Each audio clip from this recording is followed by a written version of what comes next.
Bien, el día de hoy vamos a ver lo que son sistemas dispersos, ¿ok? Entonces, bueno, empezamos con esta parte. ¿Qué es una mezcla? Recordemos esto. Ya habíamos visto la composición de la materia y vimos que estaba formada por sustancias puras y por mezclas. Entonces, recordemos lo que era una mezcla. Es la combinación física de dos o más sustancias en proporciones variables que conservan sus propiedades e identidad química. Existe una sustancia que se presenta en mayor proporción y otras en menor cantidad. A esto se le va a llamar fase dispersora, la que se encuentra en mayor proporción, y fase dispersa, la que se encuentra en menor proporción. Es fácil distinguirlas. Fase dispersa, lo que se está dispersando, lo que se está diluyendo, por así decirlo, mientras que la fase dispersora va a ser la que disperse a la anterior.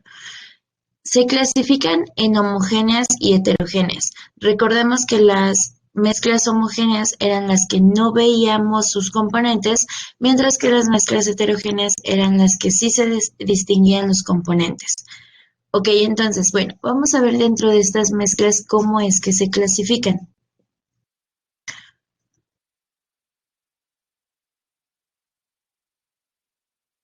Bien, empecemos con las disoluciones o soluciones. Se pueden llamar de las dos formas. En este caso tenemos que las mezclas homogéneas son uniformes. La fase dispersora se denomina disolvente y a la fase dispersa se le denomina soluto. ¿Qué tenemos en esta parte? ¿Qué hay aquí? Espera, perdón.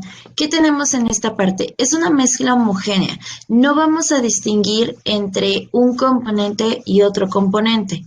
Vamos a tener uno en menor cantidad, sí, que va a ser la fase dispersa, y vamos a tener una en mayor cantidad que va a ser la fase dispersora. Como la fase dispersora está disolviendo, entonces se va a llamar disolvente. La fase dispersa, que es la que está en menor cantidad, se va a llamar soluto. Y lo vemos aquí en la imagen, por ejemplo. Simplemente está cambiando de color. Si nosotros mezclamos esto, se van a mezclar y no vamos a distinguir el translúcido contra el azul. Por ejemplo, cuando nosotros ponemos alcohol con agua, no se distingue, si nosotros mezcláramos, no se distingue cuál es el alcohol y cuál es el agua. Entonces, ese tipo de mezclas se van a llamar disoluciones. Vamos con los coloides. Los coloides es una mezcla heterogénea. Otra vez regresamos a esta parte, heterogéneo, que se distinguen las dos fases. Van a estar constituidas por partículas de tamaño de 10 a 10.000 nanómetros. Eso hace que las partículas sean muy, muy pequeñitas. Van a estar dispersas en una fase dispersora. Las fases de los coloides son la fase dispersa. Se encuentran en menor proporción y la fase dispersora que se encuentran en mayor proporción. Tenemos lo mismo que en las mezclas, fase dispersa y fase dispersora. Y esto es equivalente al disolvente en las disoluciones, lo que es la fase dispersora. Dependiendo de los estados de agregación de la fase dispersa y el dispersante, se tienen geles, emulsiones, espumas, aerosoles líquidos, aerosoles sólidos, espumas sólidas y emulsiones sólidas. ¿Qué tenemos en esta parte? La diferencia de las disoluciones, es que es una mezcla heterogénea, mientras que las disoluciones son mezclas homogéneas. En esta mezcla heterogénea, los coloides se le llama así a esa mezcla de fase dispersa con fase dispersora, donde la fase dispersa pueden ser solutos, bueno, pueden ser sólidos, solutos sólidos, solutos líquidos, que están sumamente pequeñitos. Entonces son tan pequeños que no logramos distinguirlos. Esos son los coloides. Y pueden generar, por ejemplo, entre muchos otros, geles o espumas o aerosoles. Vamos a ver cada ejemplo. Ok, empecemos con las emulsiones. Una emulsión va a ser un coloide líquido con un dispersante líquido. Ejemplo de este tenemos a la mayonesa. En la mayonesa, para que se haga la mayonesa, bueno, tenemos todos los solutos que están en un disolvente o en un solvente, que sería el líquido y que sería aceite. Ese aceite va a ser la parte diluyente, mientras que los coloides, bueno, son todas las sustancias sólidas. ¿Qué es lo que pasa? Es agua y es aceite. No se pueden juntar, estamos de acuerdo que no se pueden juntar esa agua y ese aceite. Entonces se separan en pequeñas micelas, en pequeñas bolitas sumamente pequeñitas. Vemos, por ejemplo, esta imagen. ¿Alcanzas a distinguir cómo hay bolitas, estas burbujas y esta fase gris? Bueno, todo esto gris es agua y estas burbujas blancas son aceite. Se está viendo la imagen en un microscopio, por eso se alcanzan a ver las partículas. Entonces, al final de cuentas, no es una reacción química que está pasando ahí, es una mezcla. ¿Por qué? Porque no se están combinando químicamente y no se distinguen cada una de las mezclas que se tienen. ¿Por qué? Denme un segundo. Lulu me sacó de compartir pantalla, ¿verdad? Sí, profe, no, ya no veo nada. Ok, si me llega a sacar y no me doy cuenta, me avisas, ¿vale?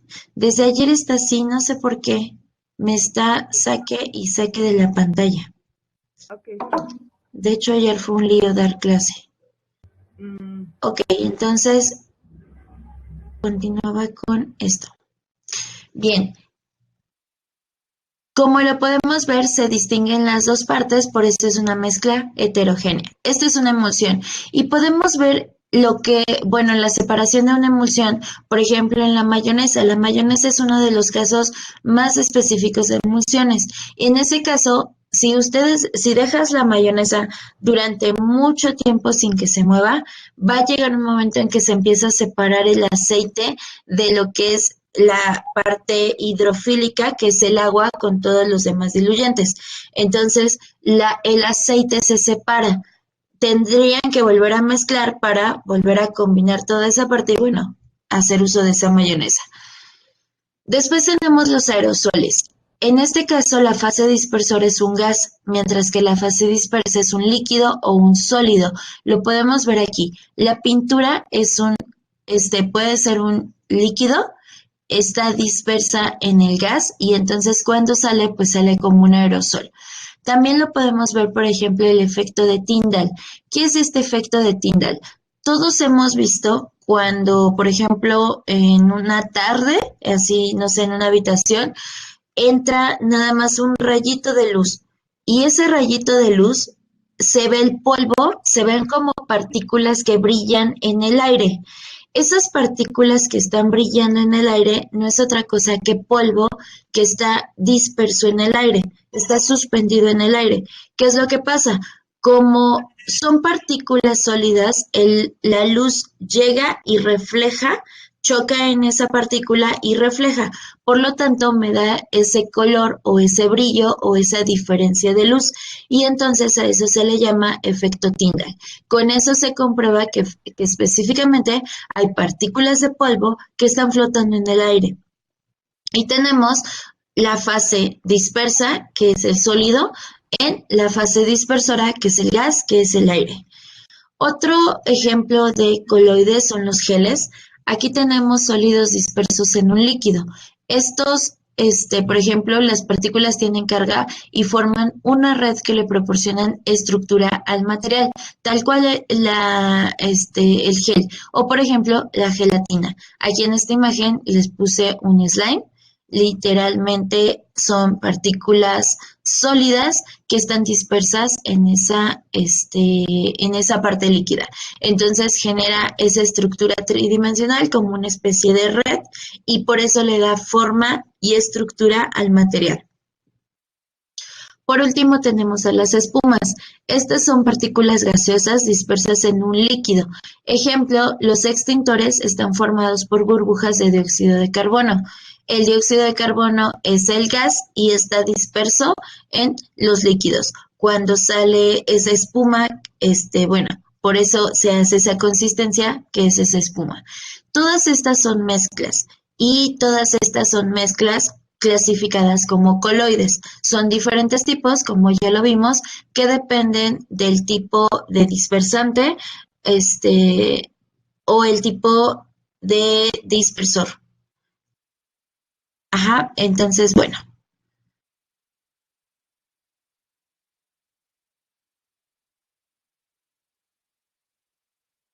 Bien, vamos con las suspensiones.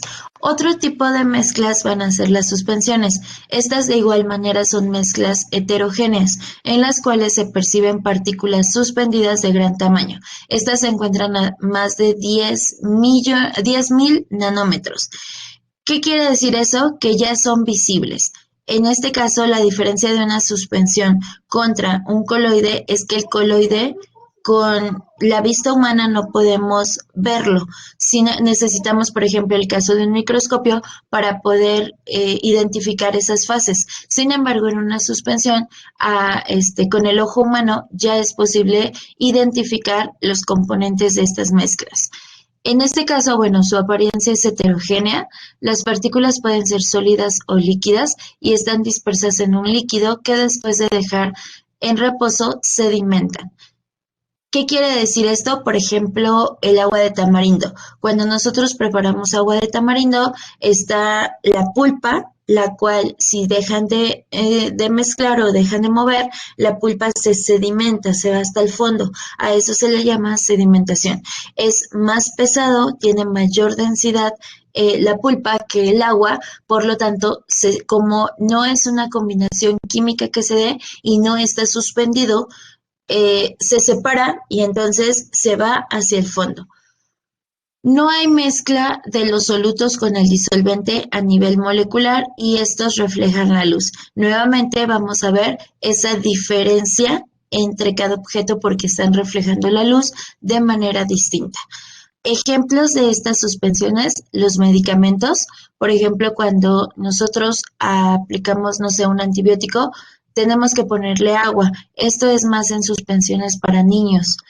Viene el polvo, se agrega agua y después se mezcla. Cada vez que nosotros damos esta medicina, necesitamos agitar el recipiente para poder volver a mezclar. ¿Por qué? Porque sedimenta muy rápidamente. Otro ejemplo sería la sangre. Si han visto ustedes, por ejemplo, cuando sacan alguna muestra de sangre, de inmediato, bueno, el tubo lo pueden colocar de manera vertical y pasados unos 15 minutos se empieza a separar una fase de otra. Se alcanza a ver lo que es el suero y lo que son toda la suspensión de solutos, que son las plaquetas. Entonces, bueno, esto tenemos también una suspensión en la cual se distingue ver la parte sólida de la parte líquida. Por ejemplo, el polvo en el aire, de igual manera, el polvo tiene mayor densidad si se deja de mover, si deja de haber una corriente de aire, ese polvo va a sedimentar y va a bajar.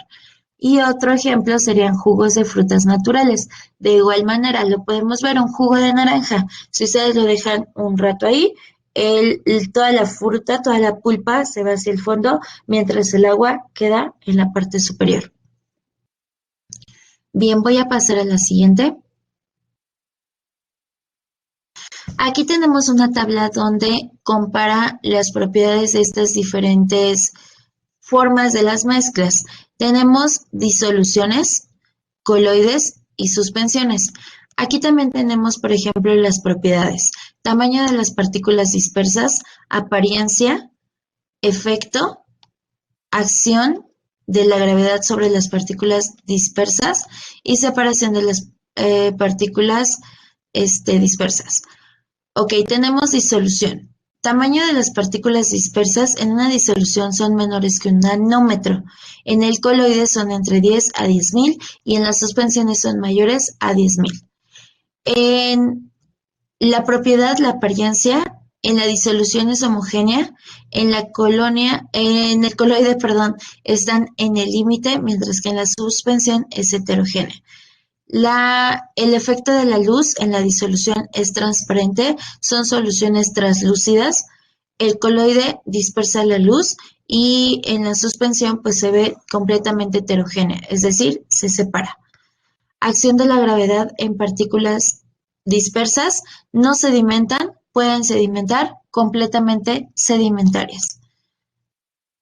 Y separación de las partículas, no se pueden separar por filtración, no se pueden separar por filtración, se pueden separar por filtración. ¿Ok? Bien, hay métodos entonces de separación para este tipo de mezclas. Estos métodos de separación son procesos físicos con los que se aíslan los componentes. Habíamos dicho que la diferencia entre una sustancia pura y una mezcla es que la mezcla se puede separar por métodos físicos, mientras que la sustancia pura se necesita separar por métodos químicos. Un método físico, por ejemplo, sería la evaporación, mientras que un método químico sería por alguna reacción química que genere la combinación o la extracción de ese material. Entonces, vamos a ver que la separación de mezclas, pues corroboramos esa información que ya teníamos, que se separan por medio de componentes o formas físicas. Vamos a ver estos, que es la filtración, es la separación de sólidos insolubles de un líquido a través de un filtro. Son sólidos que no se pueden diluir en el solvente y entonces se quedan completamente separados. Por ejemplo, si nosotros tuviéramos, no sé, vamos a pensar en el agua de mar. Ustedes toman una muestra de agua de mar, sale con arena, la pasan por un filtro y separan toda la arena en el filtro, mientras que el agua pasa directamente hacia el otro contenedor. En este caso, no estaríamos separando la sal. ¿Por qué? Porque la sal sí está disuelta en el agua.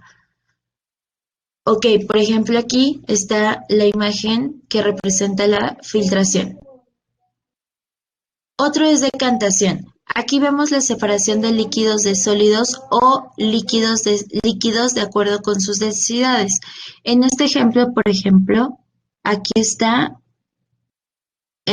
bueno, se alcanza a distinguir en esta imagen, cuando está más cerca, observen, se alcanza a distinguir diferentes líquidos. Puede ser que sea agua caliente con agua fría. El agua fría es más densa que el agua caliente, por lo tanto se va para abajo. Entonces, vamos a tener una diferencia de densidades. Puede ser también que sea agua de mar con agua potable o puede ser que sea alcohol con agua y entonces tengo diferentes densidades, por lo tanto se van a separar de esta manera. Esto es un embudo de separación y lo que hace es decantar. Cuando nosotros abrimos, separa solo la mezcla que se encuentra en la parte de abajo, dejando arriba la mezcla separada. ¿Ok? Otro proceso sería la cristalización, la separación de sólidos de líquidos mediante cambios de temperatura que ocasionan la formación de cristales. Se forman cristales y entonces se separa. Igual hemos visto que la materia tiene diferentes tipos de ebullición, también tiene diferentes tipos de fusión, por lo tanto, a diferentes temperaturas va a tener ese proceso de congelación. Se controla la temperatura para tener esa cristalización del material que se desea separar, se forma esa cristalización y entonces se separa. Bien, otro tenemos que es la centrifugación. Aquí vemos que es la aplicación de una fuerza centrífuga que separa sólidos de líquidos. Se aplica cuando no se pueden aplicar decantación o filtración. Esa imagen es la de acá. No sé si alguna vez han visto una centrífuga, es como una especie de, no sé, lavadora, por ejemplo. En la lavadora han visto que la ropa, por ejemplo, cuando se seca en la centrífuga, la ropa queda en las paredes completamente pegada. Es precisamente por esa fuerza centrífuga que se genera. Lo mismo sucede en una centrífuga para separar mezclas. Por ejemplo, esto se usa con la sangre. Cuando nos toman una muestra de sangre, se coloca en estos aparatos, se hace un proceso de centrifugación y las plaquetas, glóbulos rojos, quedan completamente pegados hacia el fondo del tubo, mientras que en la parte superior queda separado toda la parte líquida de la sangre. Entonces, bueno, esta es una centrífuga. Otro tipo de separación es la cromatografía. En esta se hace pasar una sustancia en una columna con un eluyente especial para separar los compuestos de la mezcla. Cromatografía, cromo es color, prácticamente separa colores. Aquí vemos, esta es una separación de una cromatografía casera, pero bueno, ilustra precisamente qué es lo que es el proceso de cromatografía. Por ejemplo, aquí están colocando una mancha de color negro, es como si ustedes pusieran un plumín negro en esta barra. Entonces, cuando la colocan en un eluyente, que en este caso sería el alcohol, cuando empieza el alcohol a absorber el papel y empieza a dispersarse por todo el papel, también empieza a arrastrar la pintura. ¿Sabían que el color negro se forma a partir de todos los colores? Bueno, pues aquí podemos demostrarlo cómo se separa el color negro con la combinación de colores del arco iris. Tenemos, si se hiciera, por ejemplo, de manera así presencial, lo podrían distinguir como tiene los lilas, azul, verde, rojo, amarillos. ¿Ok? Entonces se van separando de esta manera. A eso se le llama cromatografía y hay equipos especiales que hacen precisamente esta cromatografía. Como lo dice, se hace pasar un eluyente y entonces se van separando por medio de cromatografía ciertas sustancias. Otro tipo de separación es la electroforesis. Esta se utiliza una corriente eléctrica, de ahí su nombre, electroforesis, controlada, con la finalidad de separar biomoléculas a través de una materia gelatinosa, según su tamaño y carga eléctrica. Se va arrastrando esa sustancia, ese sólido, bueno, esa molécula, se va separando por medio de peso. Entre más pese, menos va a avanzar en ese carrete de gel. Entonces, por ejemplo, esta imagen, pues es una imagen animada, es una caricatura. Sin embargo, sí podemos ver cómo funciona un gel de electroforesis. Aquí tenemos, por ejemplo, las muestras en estas cavidades. Se colocan con pipetas las muestras de sangre o, bueno, las muestras que llevan las biomoléculas que se desean analizar. Y entonces se hace correr una corriente eléctrica que va de polo negativo a polo positivo. Por ejemplo, aquí se está midiendo el ADN y se mide la longitud que tiene el fragmento de ADN, qué tan largo es ese o qué tan pesado es ese fragmento de ADN. Entonces se hace una comparación. Está este pez, el guppy, que es el papá, está el ADN de este pez guppy, que es la mamá, y se saca la muestra de ADN del bebé de ellos dos. Entonces se comparan las muestras de ADN y pues se verifica que es su hijo. Aquí tenemos, por ejemplo, este gen corresponde al gen del papá. Aquí. Y corresponde al gen del hijo. Este gen de la mamá al gen del hijo. Este de acá al gen del papá y al gen del hijo, y este de la mamá y al del hijo. Entonces podemos hacer, o sea, se están separando estos mediante, está corriendo esa carga eléctrica, está separando al ADN por el tamaño de las bases y entonces, bueno, ahí se puede hacer una comparación en cuanto a tipo de microorganismos. ¿Han escuchado, por ejemplo, que para la prueba de COVID, para determinar si se tiene COVID, se hace una electroforesis? Se hace bueno, es una prueba que se llama PCR.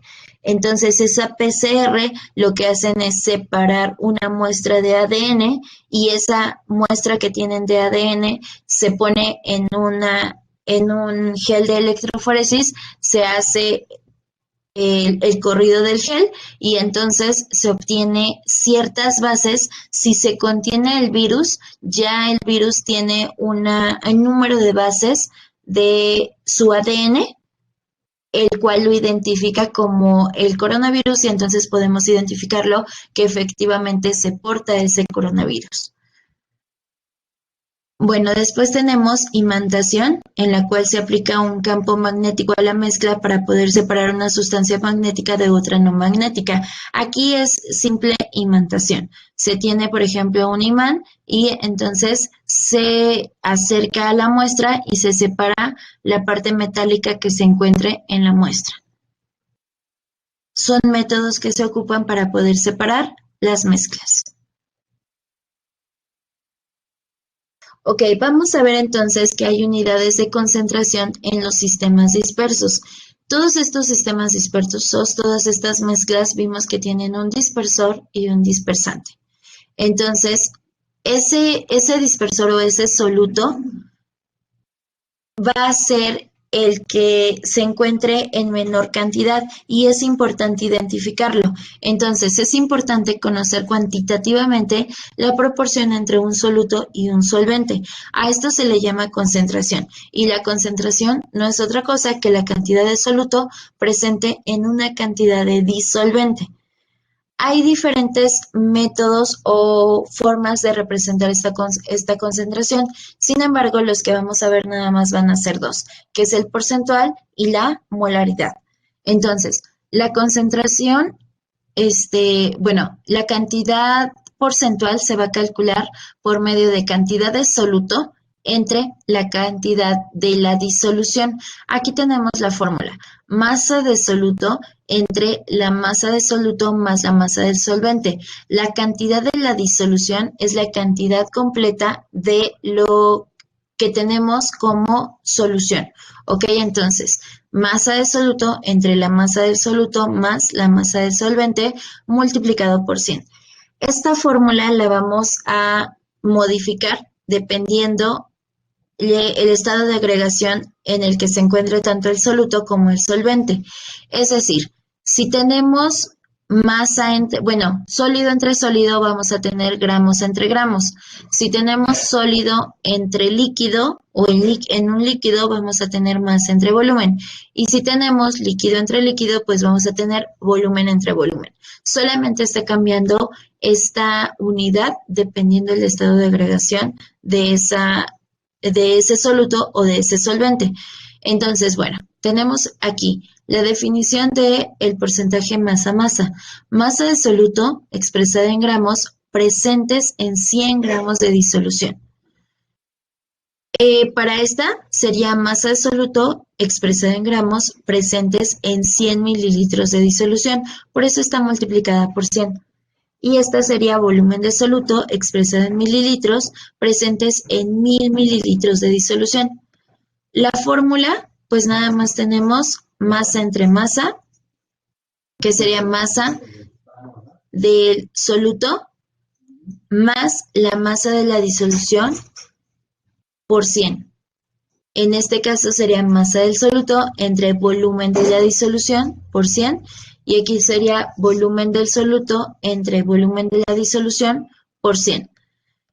Ejemplo, aquí te ponen 5% masa-masa. Esto quiere decir que en una disolución tendríamos 5 gramos de soluto en 100 gramos de disolución. 10% masa-volumen sería que en una disolución tenemos 10 gramos de soluto en 100 mililitros de disolución. Y para este último tendríamos 15% volumen-volumen. Dice que tenemos 15 mililitros de soluto en 100 mililitros de disolución. Ok, vamos a ver entonces estos cálculos. Espero que no tenga ninguna duda hasta aquí. Ok, empecemos con las fórmulas. No, perdón, me falta la fórmula de molaridad. La molaridad me va a indicar el número de moles por litro de solución. Ok, entonces, tenemos que molaridad es N, que es los moles del soluto, entre V, que son los litros de la disolución. Este volumen está dado en litros. No es lo mismo que acá, que tengo 100 mililitros o 100 mililitros. En el caso de la molaridad, la voy a representar por litros de solución. Entonces, vamos a ver, bueno, recordemos que las fórmulas para sacar el número de moles va a ser N representa el número de moles. Entonces, es la masa que tenemos del soluto entre la masa molar del soluto. Eso me va a dar el número de moles. Masa entre peso molecular. La molaridad va a ser, ahora sí, ya que tengo este número de moles, entonces número de moles de soluto entre los litros de la disolución. Y también puedo saltarme esta fórmula poniendo molaridad, que sería masa entre masa molar por volumen. Si se dan cuenta, masa molar, masa entre masa molar es este número de moles y solo multiplico por los litros, que es esto de aquí abajo. Entonces, bueno, vamos a tener esas tres fórmulas. Ok, empezamos con estos ejercicios.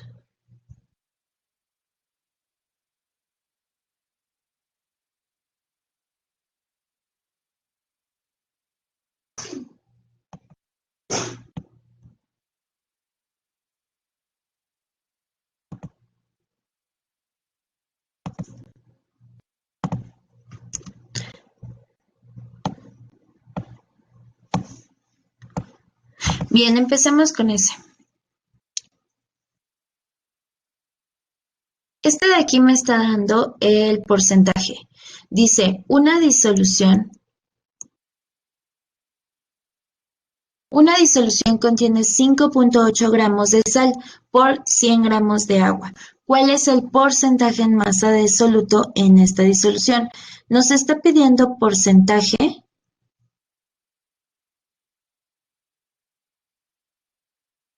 masa, masa. ¿Por qué sé que es masa? En primera me está diciendo que tengo el soluto 5.8 gramos en 100 gramos de agua. Recuerden que para identificarlo, el soluto va a ser el que se encuentre en menor proporción.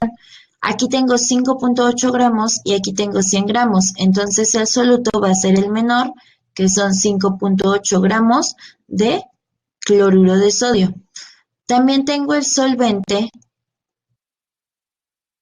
que son 100 gramos de agua. Bien, para el porcentaje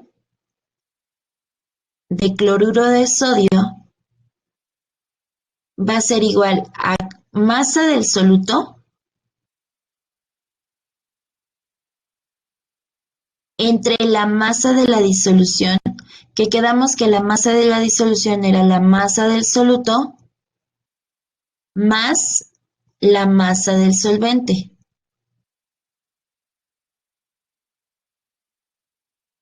Todo esto multiplicado por 100. Por lo tanto, el porcentaje de cloruro de sodio va a ser igual a 5.8 gramos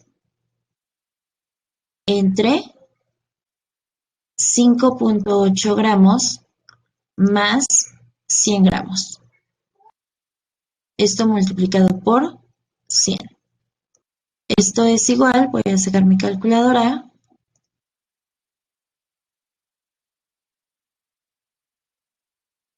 Son 100 más 5.8, pues son 105.8.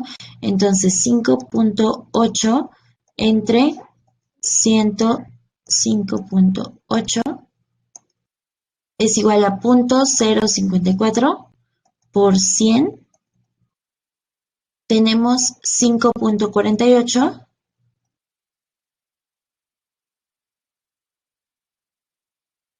por ciento de cloruro de sodio. ¿De acuerdo?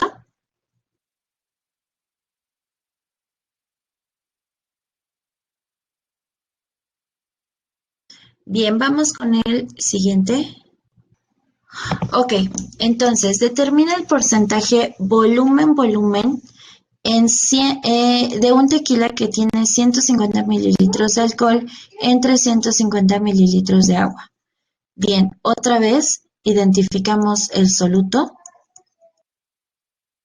En este caso tenemos 150 mililitros de alcohol. Ok, bueno, vamos a poner alcohol. Puede ser etanol, entonces, bueno, no sabemos la fórmula, solo lo dejamos en alcohol.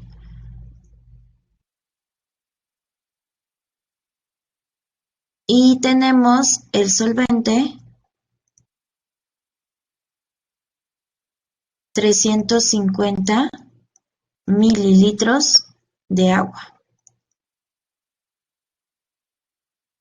Ok, entonces el porcentaje, este va a ser porcentaje volumen-volumen, que sería de alcohol. Entonces tenemos 150 mililitros de alcohol entre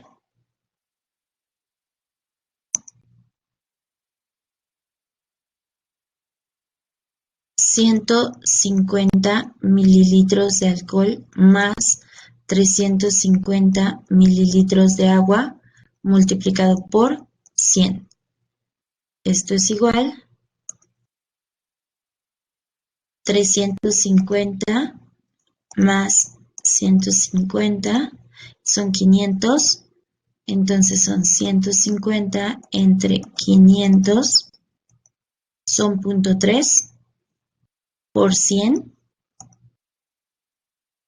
Tenemos 30% de alcohol.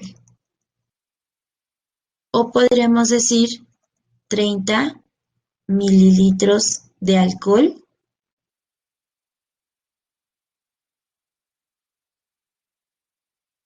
por cada 100 mililitros de agua. A eso se refiere. ¿Estamos de acuerdo?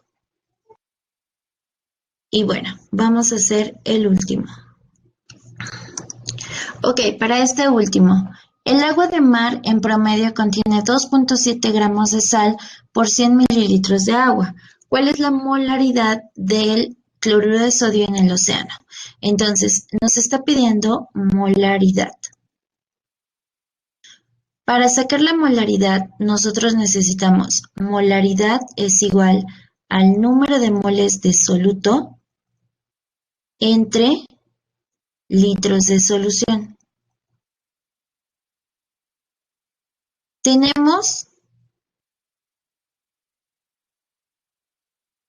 Dice que tenemos 2.7 gramos de sal, por lo tanto tenemos la masa del soluto, 2.7 gramos de sal, que es cloruro de sodio, por 100 mililitros de agua. Entonces tenemos el volumen de la solución, que son 100 mililitros de agua. Ok, tenemos los litros de la solución, pero no tenemos los moles de la solución.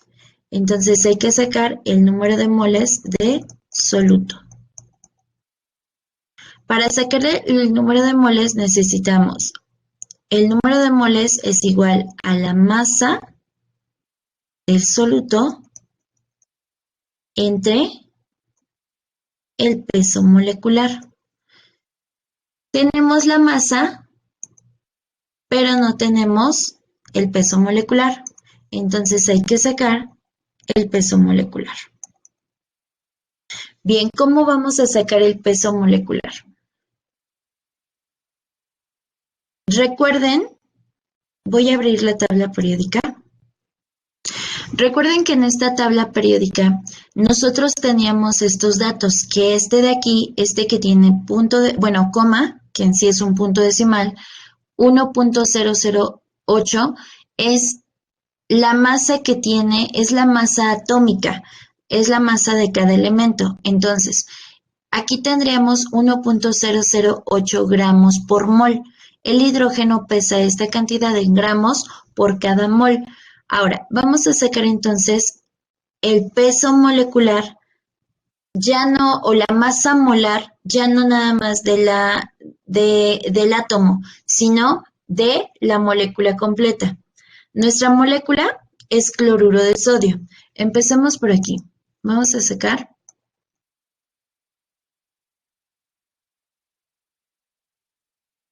masa molar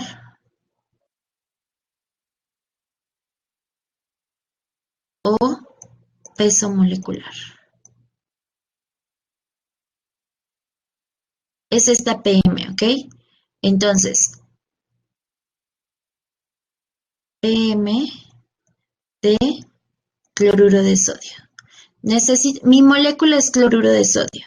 Necesito ver cuáles son los elementos que tiene. Tengo sodio y tengo cloro. Por lo tanto, necesito el peso, la masa atómica de cada uno de ellos. El sodio tiene 22.99, se redondea a 23. 23 gramos por mol. Mientras que el cloro tiene 35.45, se queda en 35. 35 gramos por mol.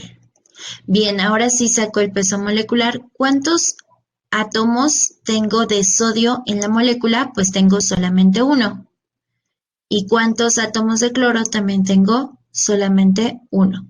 Por lo tanto es 23 por 1, 23, 35 por 1, 35, y tengo 8 y 5, 58 gramos por mol. Ya tengo el peso molecular o la masa atómica del cloruro de sodio, que es lo que quería como paso 1. Ahora voy con el paso 2.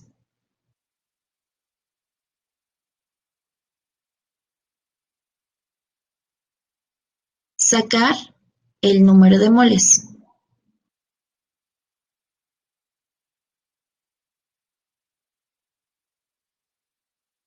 Bien, para el número de moles dijimos que era masa de soluto, que eran 2.7 gramos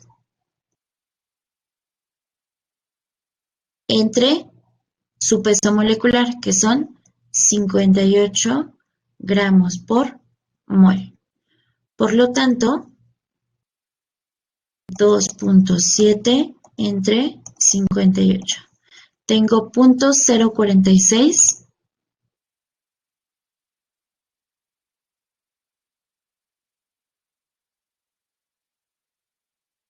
moles.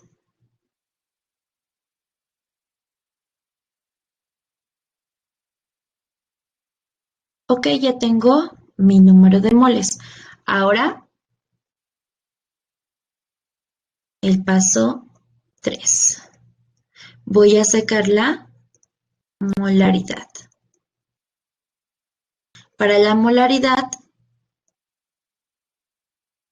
dijimos que era moles de soluto entre litros de solución. Por lo tanto, molaridad es igual a 0.046 mol entre litros de solución. ¿Qué voy a poner aquí en los litros de solución? Me está pidiendo litros, no mililitros. Entonces, estos son 100 mililitros. Recuerden que Un litro tiene 1000 mililitros. Por lo tanto, divido 100 entre 1000. Recorro 3 lugares, 1, 2, 3 y me da 0.1 litros. Entonces sería 0.1 litros. ¿Estamos de acuerdo? Estoy dividiendo 100 entre 1000. Me da 0.1 litros. Ahora sí, 0.046 entre 0.1. Y me da molaridad de 46 punto 465.